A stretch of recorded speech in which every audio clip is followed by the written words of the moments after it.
So this is the review for the Temu portable washing machine. It's okay. It's nice.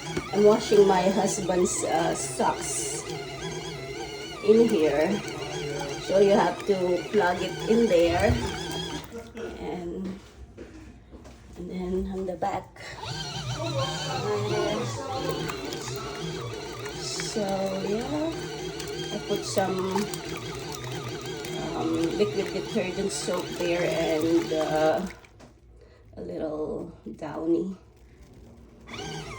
So just for smaller items. These are all socks of my husband.